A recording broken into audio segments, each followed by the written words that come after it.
Welcome to the Work Well, Live Well podcast. I'm your host, Leanne. Drawing on the foundations of wellbeing science, positive psychology and neuroscience, I share tools, tips and strategies for people to intelligently manage their wellbeing so they can flourish into working well and living well.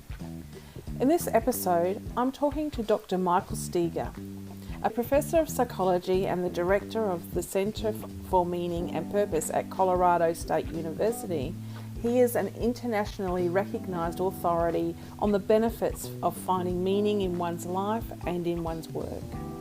A sought-after speaker around the world on topics ranging from meaning and purpose, flourishing at work, positive education, effective leadership, and expanding clinical practice by incorporating meaning and purpose assessment and interventions, Mike is the developer of the most widely used measures of meaning and purpose in the world.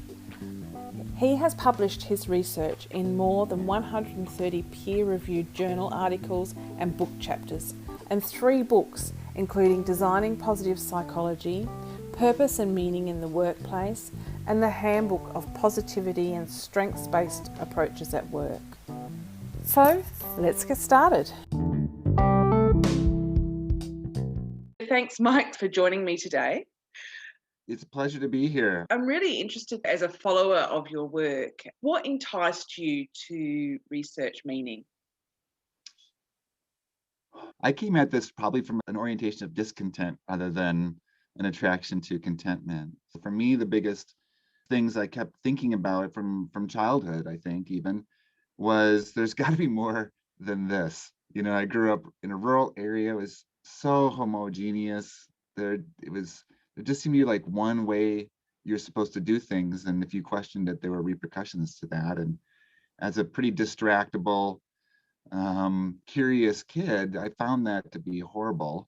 And so that question, what is going on here? Like, what are we supposed to be doing here? And what else is there other than what I can see before me right now? I think that's really where it started. And you know, that goes through phases for me. One of the phases was, why are people such, pardon my French, why are people such assholes? You know, like, why are we so bad at living? Like, people go out of their way to make life harder for other folks and for themselves.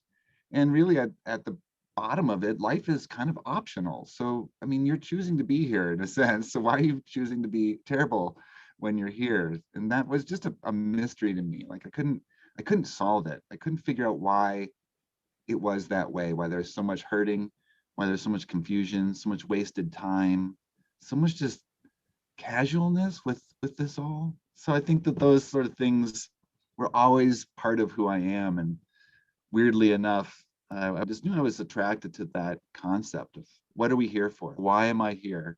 I realized there was a language around that when I got into my master's training, started reading Irv Yalom, Viktor Frankl, and then it kind of all came together. I was like, oh, that's what I'm talking about. A lot of Frankl's work comes up in your work. Has his work been a big influence? Yeah, I would say that I think his work has been a huge inspiration. My first big research project when I went back to my PhD was developing a meaning and life questionnaire. And it was going to have 2 parts. It was going to have I've got meaning, and it was going to have a search for meaning. And based on my encounters with Frankl, I thought that the search for meaning was going to look like something like a joyful existential curiosity. And instead, the people who were high on search for meaning, at least in the American context where my early data came from, looked horrifyingly anxious and, you know, just out of sorts.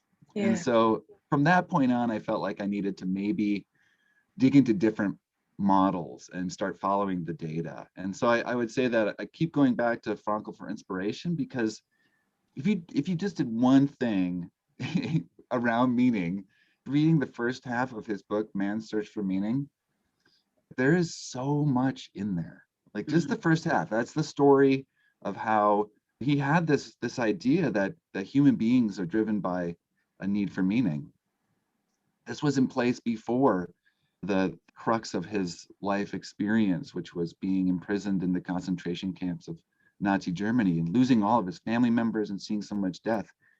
Before that, he felt like meaning and purpose could get people through hard times, and then he had to live that, so I always like ask people, like particularly younger students, like if you have a motto in life or you've got something tattooed on your arm or something like that, just imagine living that in the worst possible way and putting that to the test. And he did, and he came out just heroically inspirational figure with tons and tons and tons of just deep reflections in really accessible language. For inspiration, I can always go back to that.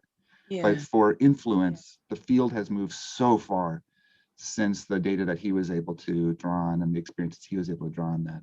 For people who may not understand what meaning is, can you explain? Yeah, so it operates on all these different levels. So I'm going to start with the what it's not. So meaning is not about what is the meaning of life. So weirdly enough, where that might have been my original question that I was excited about, like why am I here? In psychology and in positive psychology, that's not the question we're tackling. The question we're tackling is not like, where did the universe come from? Who made God? Why did bad things happen to good people? What happens after we die? We can't get data on those questions. I mean, they're important and people have their answers, but there's no way to say like one answer is better than another with the data standpoint. So what we did is we just moved as a field, and this really began with Frankl as well, to say, well, what does each person feel her or his purpose and meaning is? So it's really about the human experience of going through life and finding something deeply valuable in it. I would say that the definition that seems to be the consensus among folks in the field is that when people are considering whether their life has meaning, whether they're living a meaningful life, they're thinking about three topics. The first is this idea of coherence. Like I can make sense of life. It's not just unrelenting chaos. I've got like almost like a map in my head of what goes where and how things work. So we call that coherence. Some people call it comprehension or making sense. The second piece is purpose. This is sort of like all the rage these days. Everyone's purpose. They want to find their why and their ikigai. And purpose is really this motivational element of meaning. Like we've got some place we're trying to get to. We've got a dream, an aspiration, a mission, something we're trying to devote our energies to in life that's really important. And then the task with purpose is learning how we can use that desire for something big to help prioritize and organize our activities in the here and now. And then the third piece is you can trace this one all the way back to Camus, like this reason for living idea, this sense of significance. Like, do I matter? Is life worth living? Is there inherent value in me and my experience? So those three things, like when you read about or when you talk with people about, just help me understand how you view meaning in your life, it kind of comes into those three flavors, those three dimensions as researchers are now pursuing. I guess you hear that when someone shares their story, their why, it's sprinkled with an explanation, a challenge, making meaning of that, and then I guess leveraging from that to make a difference. Yeah, I think you're right. I think that it gets more complicated, of course, because it's kind of like asking what is a human being, like you can describe what a human being is, but then there's so much richness in there, where that, so with meaning, a lot of times people gravitate towards a storytelling or like a information organizing idea we would refer to as like sources of meaning, right? So if I was to say like what makes your life meaningful, you would probably tell me things like family or work or personal growth or my spiritual life or trying to be a good person or helping or overcoming the challenges or making the road easier for someone else, like all these sorts of things, right? They're like content, and we refer to those as sources of meaning. And then the meaning that they are providing a source to is those three dimensions of coherence, purpose, and significance. So you can think about something like, I want to do good with my career. You could unpack that and you could hear coherence there, right? Where I can understand why I do, what is going on in my career and who I am as a career person, maybe distinct or maybe not distinct from who I am in other areas, like this cognitive side. You can see, of course, a purpose, like I want to do good, I want to pursue good aims and goals and get to good places with people. And you can see I want to do good as having an impact and mattering, and contributing. So that would be more of a significance thing. So hopefully that helps folks think about it in lots of different ways, because if we just start with meaning, it's so fuzzy, isn't it? How would you help someone to find meaning in their work? It's tough because the world we live in right now is full of pressure Mm. and demands, and it's like a pay to play world. So it's not an easy world to live in if all you want to do is the ethical, existential, soul fulfilling side. I mean, that's out there, but you give up a lot in this world in some ways. So I want to encourage people to think about it not as another thing you have to figure out how to do, or else you're not doing life right. But the research is very powerful that meaningful work can fill some of those holes we feel in the quality, importance, and ultimate impact of our lives. So it's worth thinking about. I would say start from a position of where would you prioritize this among other things? Where would you prioritize the feeling that the work you do has a point to it, it's using you in the best way, it's contributing to the world in a nice fashion, it fits with the life you want to live? How important is that to you relative to other things and other parts of your life? Because it'll have to fit somehow.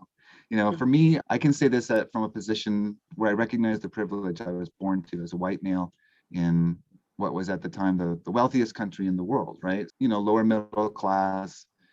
All expectations were that I would have no problem going to university someday, and that quaint notion that you can follow your dream hadn't been bludgeoned to bits by that point either. So I went into the world as someone who was really just convinced that for whatever reason, I would be able to find something that would be satisfying enough. I kind of rejected the material world. That was okay. I knew I could get by enough with all sorts of different odd jobs over the years. And so for me, I never had a career plan at all. I only had a life plan. And I knew that work had to be, for me, an expression of that life plan.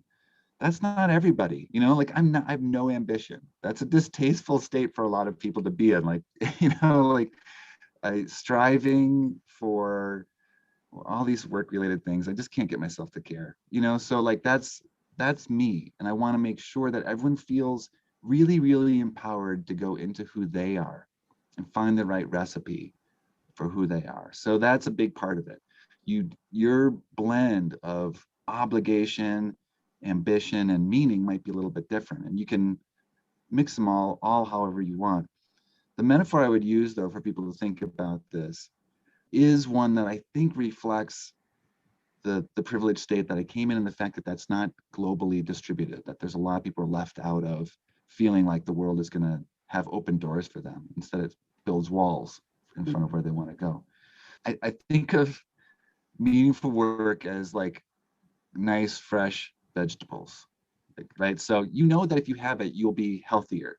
And the more you integrate it into your life, and over a longer period of time that you have fresh, healthy vegetables in your life, the better off you'll be. And that it will have a lot of, weirdly enough, similar outcomes. You'll feel more energy. You'll probably be nicer because you physically feel better. You'll be happier.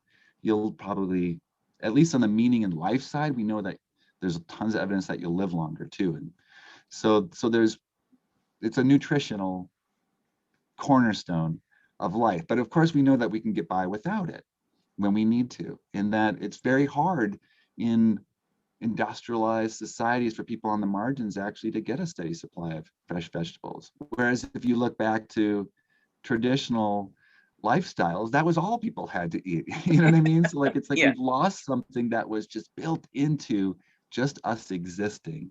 And somehow we took something that was so foundational to who we are and how we got along together, and we've made it like this,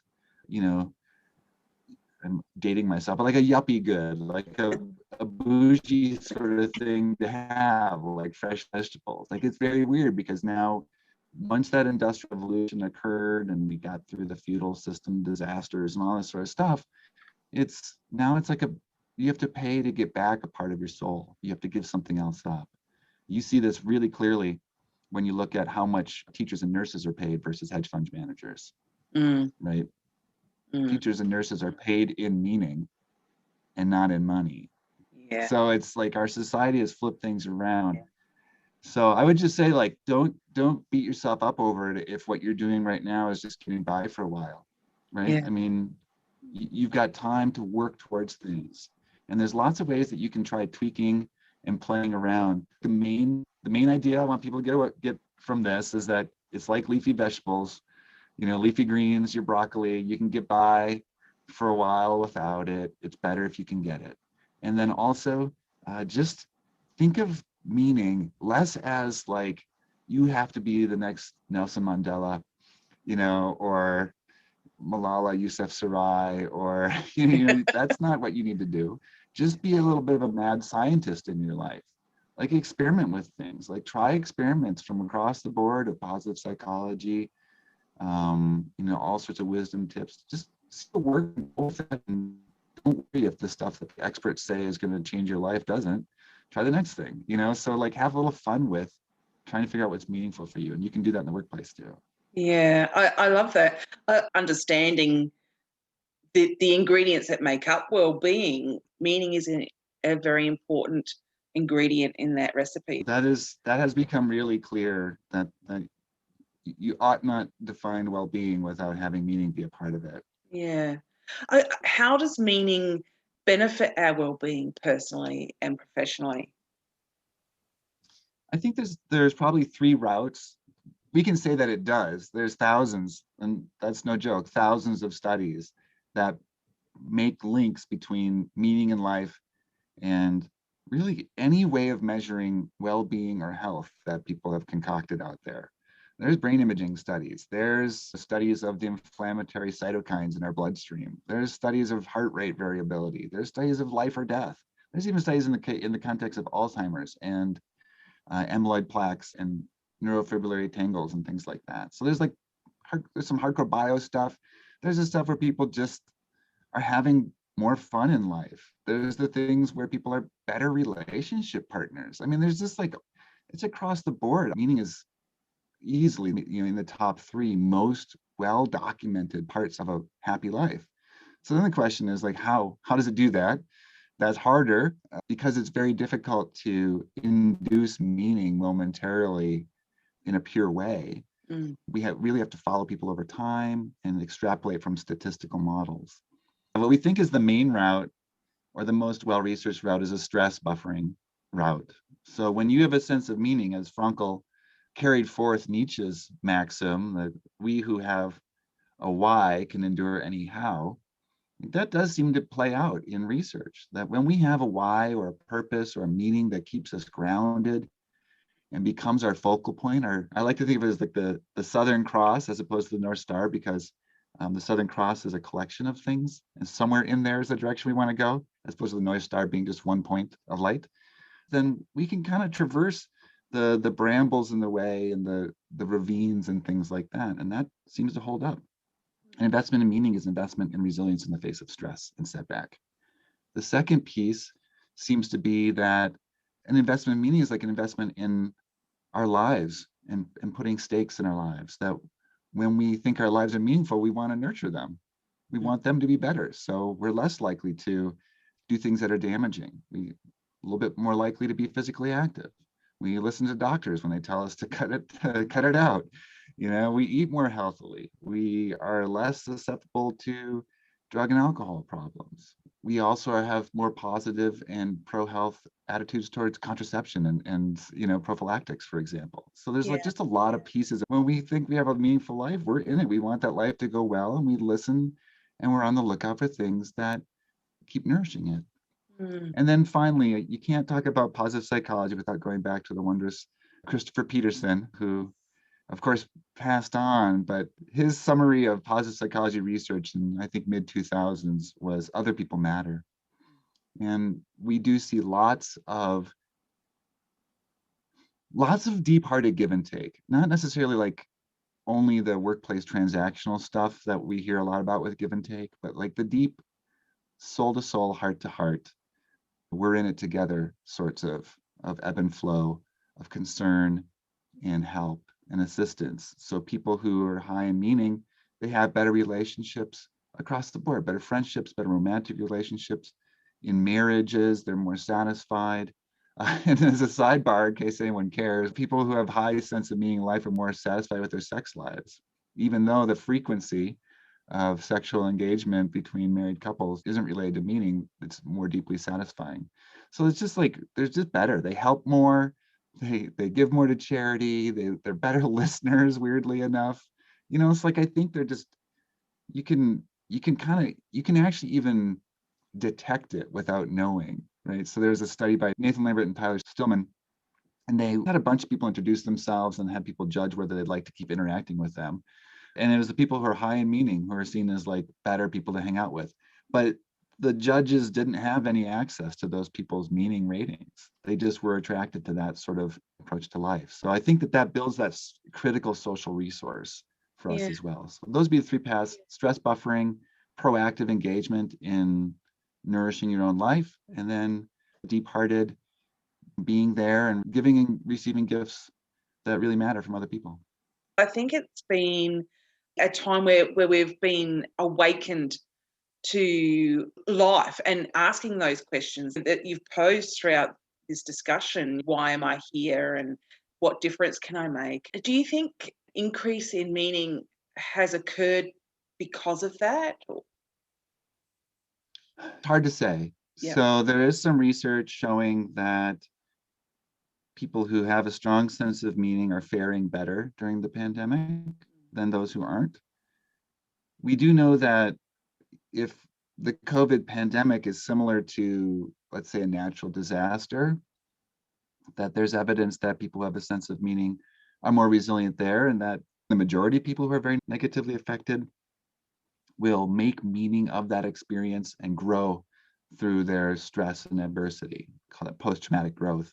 And meaning is a key tool in the way that people seem to do that.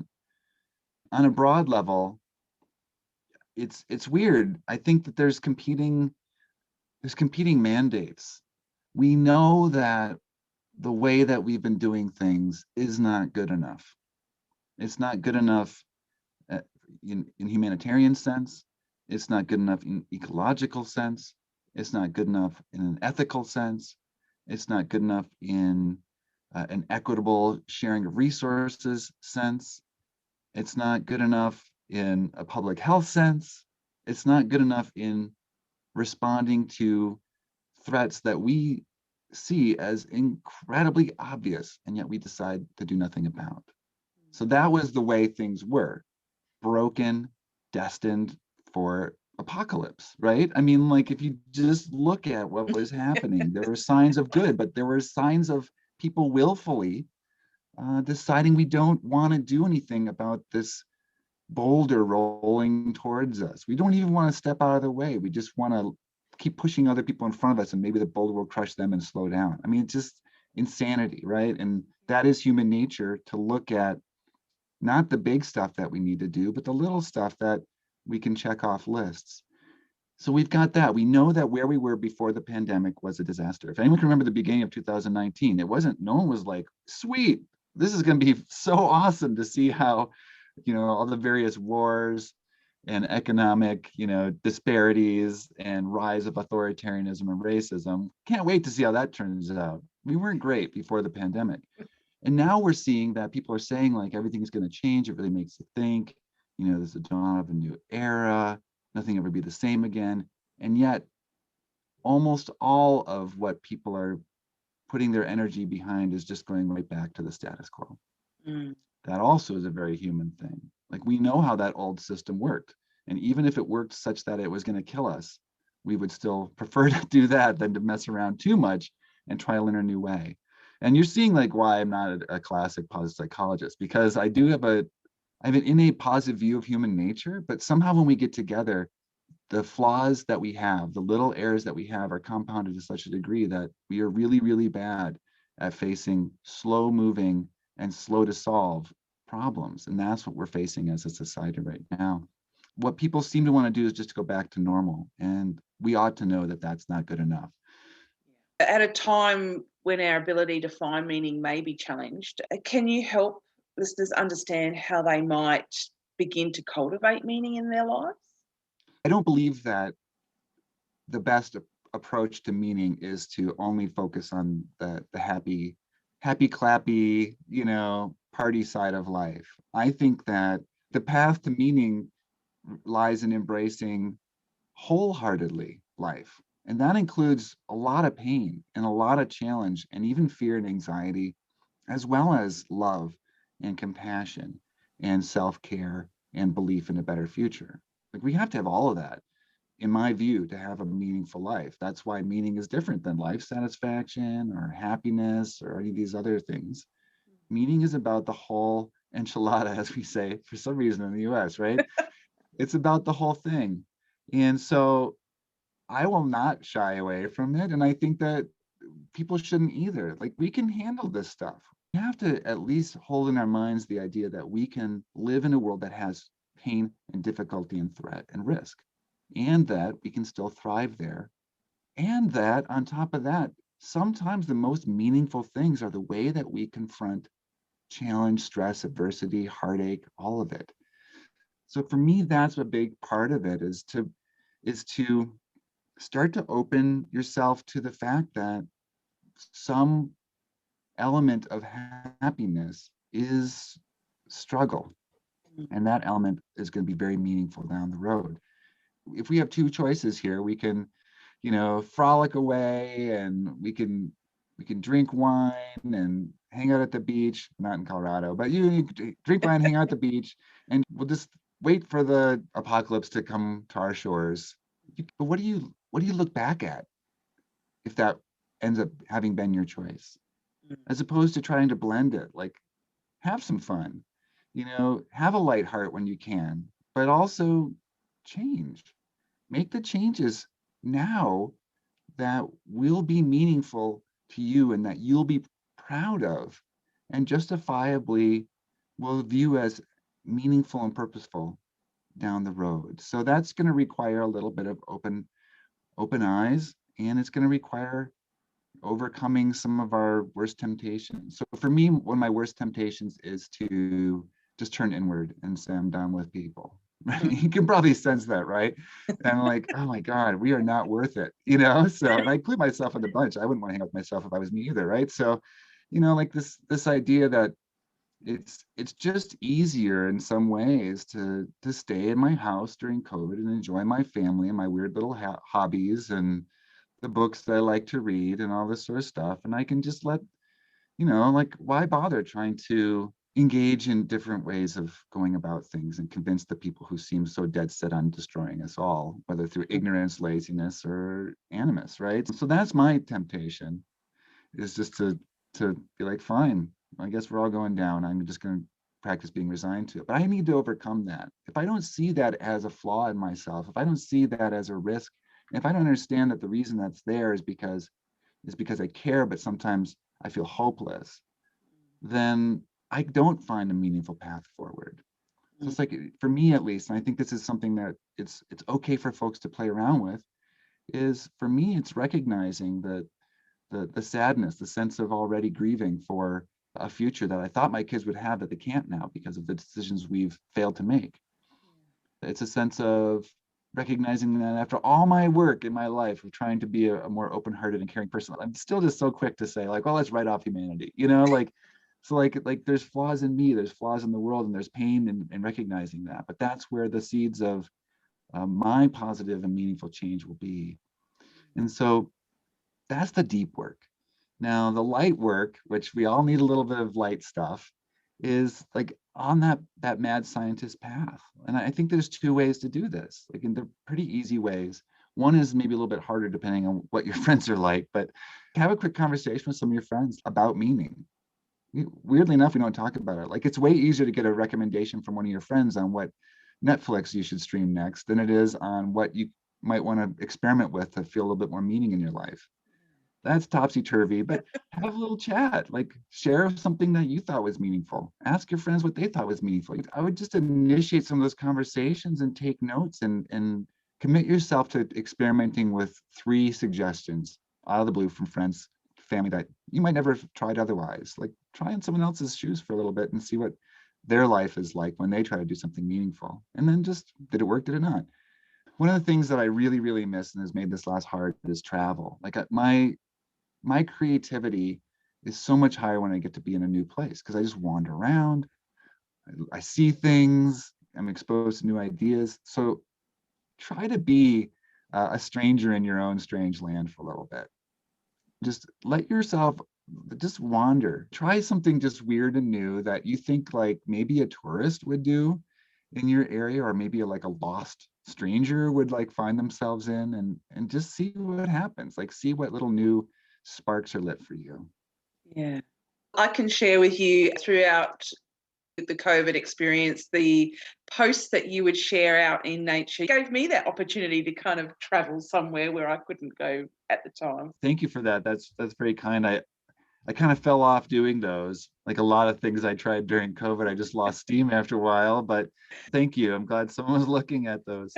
The world is really different just around us. You just can't tell what a person's story is until they share it with you. And that is so true. Like the profound contributions on the one hand, and just burdens and traumas a lot of the folks around us are bearing up under on the other hand. Like, and that's an analogy for everything around us. Like there's tons and tons of depth, even in my boring neighborhood. I'm sure there's stuff I could find that would just blow my mind if I open my eyes to it. So it's practicing those beginner eyes to our own world sometimes that can unlock some things, as well as the stimulation we can get when someone shares a beautiful scene from their neck of the woods, which of course Australians really ought to be doing right now since it's winter here and summer there. So Although it's not much of a summer this year.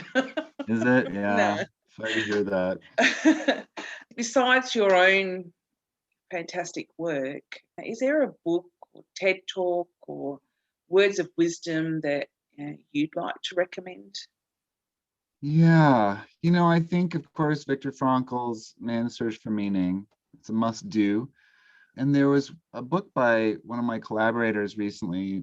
His name is Frank Martala. He's from Finland, called A Wonderful Life. He's got a philosophy, theology background, but also does psychology research. So he's really interestingly positioned. And he just reflects on what we know about pursuing a meaningful life. And I find it to be just a joyful book. Mike, how are you managing your well-being? Yeah, I don't know if I'm doing a very good job of it, to be honest. I'm just I feel like I'm just waiting. I don't know. Like this whole year, I've just felt like I've been waiting, at least in my own life.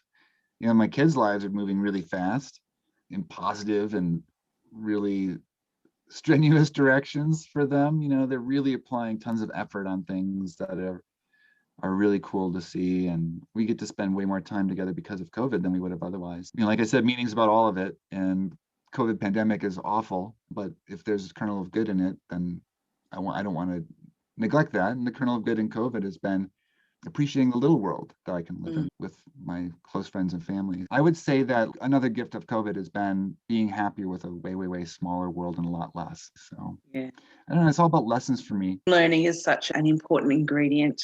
It's one of my strengths, so I've got to play to that, and luckily they invented the electronic interweb machine for me to be able to play around with. If people want to connect with you, what's the best way for them to do that? I think probably through the university. I'm a member of the psychology faculty at Colorado State University, and you can track down a little bits of me there. I also am the director and founded the Center for Meaning and Purpose at that university. So there's a little tiny website for that. And I've got some of the most requested resources, like articles on the Meaning of Life Questionnaire, or the Work and Meaning Inventory, for example, on a website at michaelfsteger.com. I'll share that in the show notes. Thanks again so much for joining me. And keep up the good work. And thank you for listening. To find out more about Mike, visit michaelfsteger.com. There you will find an abundance of research, as well as the Meaning of Life Questionnaire and the Work and Meaning Inventory. If you found this podcast of benefit, please share it with someone you think will benefit too.